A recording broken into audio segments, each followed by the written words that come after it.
Punto Irapuato Radio presenta Sexprésate con Ana Elisa Rosas. Todo lo que te interesa saber sobre psicología, salud mental y sexualidad.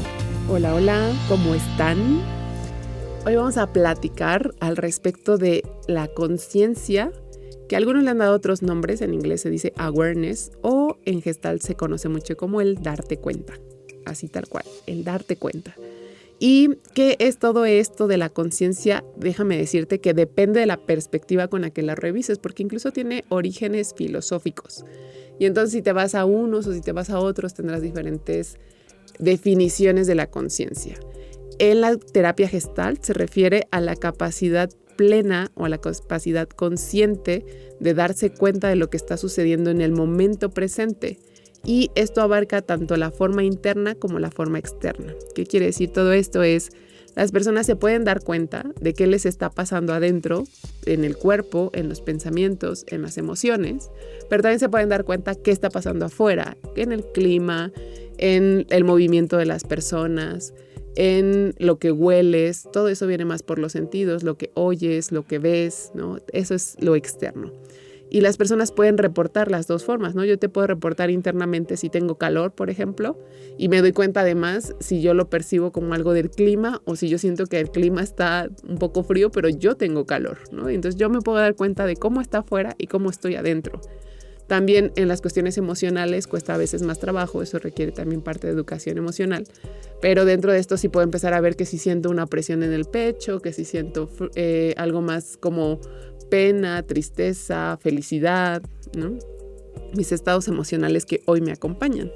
Y también mis pensamientos, ¿no? Me puedo dar cuenta que estoy pensando al respecto de que esto puede salir bien, esto puede salir mal, de que cómo me gusta disfrutar esto con tal persona, de que las cosas no están como yo quisiera, etcétera, ¿no? Uno puede pensar cosas positivas o negativas.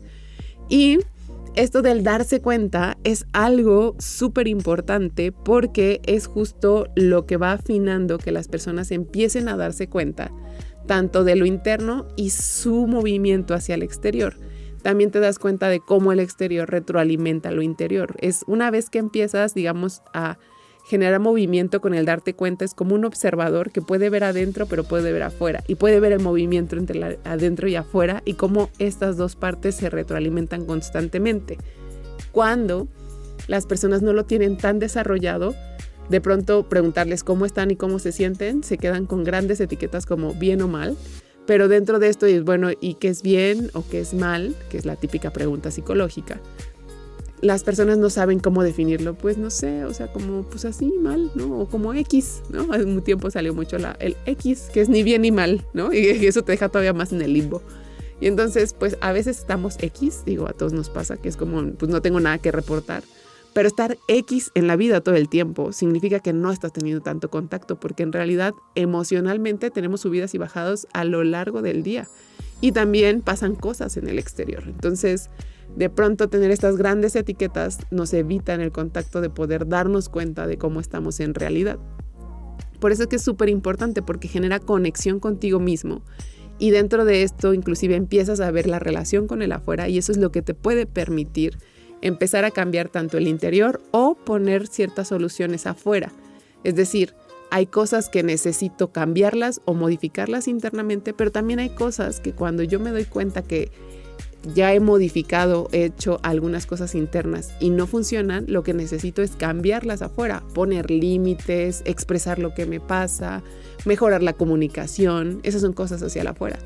Pero quienes tienen mucho hacia el afuera y buscan mucho hacia el afuera, les falta el interior y quieren controlarlo todo afuera, cuando en realidad lo que necesitan es tolerar las cuestiones emocionales negativas, cuando lo que necesitan es identificar que son ellos los que están ansiosos o los que están generando ese panorama porque ni siquiera está ocurriendo, cuando necesitan cuestionar sus pensamientos y entonces es el trabajo al interior. Por eso es que es tan importante darte cuenta. Y sí te quiero decir hoy al menos algunas ideas de cómo poner en práctica esta conciencia, porque de verdad que se va afinando. Es bien padre porque de hecho eso es algo que se genera mucho a través de la terapia. Las personas que van a terapia es muy notorio que van a terapia, porque te empiezan a decir, es que ya me di cuenta que yo me pongo de tal manera y que tiene que ver porque pienso esto, y empiezan a reportar lo que pasó y lo que les pasó. Y dentro de eso tienen bien clarito estas fronteras entre el afuera y adentro y el resultado y por qué sucedió lo que pasó. Eso se entrena. No es como que las personas de pronto les llega y ya se lo saben para todo lo demás. Se empiezan a dar cuenta de lo interno y lo externo y empiezan cada vez a afinar mejor esta relación y los resultados que conlleva. Y por eso es que se practica, ¿no? Y lo primero es sí, la terapia ayuda muchísimo, y hoy también te quiero dar algunas ideas al respecto de cómo poner en práctica para generar mayor conciencia. La primera es una que se ha puesto muy de moda, pero en realidad también no es solamente una moda, se puede generar cada vez con una conciencia increíble, que se llama meditación. Algunos le han llamado mindfulness, que tiene que ver con el hecho de poder parar, que en uno de estos capítulos ya te lo estaba comentando, la importancia de parar, y a través de empezar a parar consiste en enfocar tu atención en algo. Puede ser en tu respiración, puede ser en una visualización. Tú puedes visualizar un lago, algo quieto, una montaña, algo que te ayude a mantener una sensación de durabilidad y de claridad, pero además de eso, que está estable todo el tiempo. Y puede ser en una visualización, pero tan solo la respiración ayuda. O sea, si tú empiezas a percibir cómo estás respirando y sentir tu respiración y mantenerte en contacto con cada uno de los momentos de respirar, estás generando ese momento se llama mindfulness. No es que se logre luego, aunque parezca muy sencillo, al inicio sí logras mantener tu atención, pero pasa menos de un minuto y tú ya estás en otra cosa en tu mente, o ya estás haciendo otra cosa, o ya te fuiste, ¿no? Esto se practica una y otra vez, que es entrar en contacto con tu observadora interna y poder percibir sin necesidad de cambiar nada. Solamente observas. También puedes abrir los ojos y observar hacia afuera, por ejemplo, y entrar en quietud, en observación, y simplemente ver o visibilizar todo lo que puede pasar a tu alrededor sin moverte. Ese es un gran reto, la verdad. Pero esa es una de las primeras prácticas. Hay quien prefiere primero entrar en la respiración o utilizar una vela y ver la llama de la vela todo el tiempo sin moverte.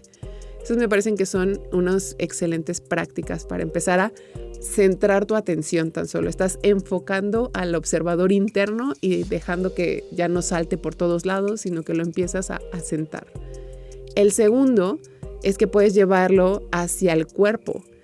Y una vez que estás en el cuerpo, puedes incluso combinarlo con la respiración para relajar. Entonces vas paso a pasito observando desde los pies hacia la cabeza y vas tomando una exhalación en cada momento que sientes una tensión o cada que recorres una parte amplia. Por ejemplo, de los pies a la rodilla, respiras, lo visualizas, lo percibes y exhalas y lo sueltas. Aunque no sientas que tiene tensión, aunque sientes que esté cómodo, lo ves, lo visualizas, exhalas y lo sueltas.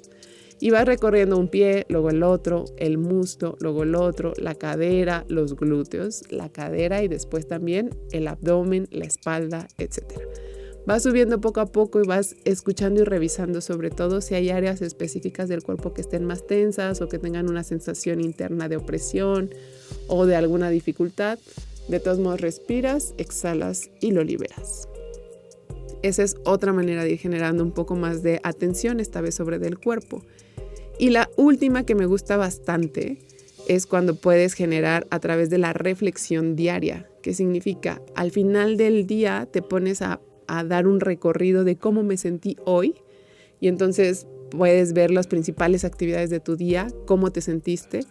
Dentro de esto, ¿qué fue lo que pensaste? ¿En qué estuviste pensando durante el día? Y por último, revisas cómo actué.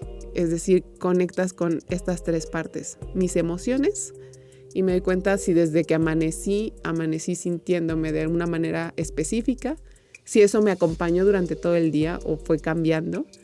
Me doy cuenta de qué iba pensando y todo el día traje en la mente tal pensamiento, tal circunstancia, la estuve, decimos, rumiando, masticando y masticando y masticando, ¿no? Es como la traje una y otra vez en la mente. O pude ir pensando diferentes cosas y a veces me enfoqué aquí y a veces me enfoqué acá y estaba más centrado o centrada o no. Y por último, cómo actué en función de estas dos. Y entonces empiezo a tomar conciencia de mi sentir, de mi pensar y de mi actuar. Y eso me da mucha idea de qué es lo que me está pasando. Cuando llegas a estos puntos, déjame decirte, solo estás apenas aprendiendo a observarte. Justo todos los demás episodios, y que voy a continuar con ellos, es para que tú vayas aprendiendo otras herramientas. Es decir, primero necesito tomar conciencia de mí misma, de mí mismo, y después puedo empezar a utilizar otras técnicas para empezar a actuar. Y es así que te dejo ahora para que pongas en práctica esta y nos vemos en el siguiente episodio. Si quieres saber más de estos temas, síguenos en nuestras redes sociales de CIPAV y Ana Elisa Rosas. Sexprésate con Ana Elisa Rosas. Todo lo que te interesa saber sobre psicología, salud mental y sexualidad.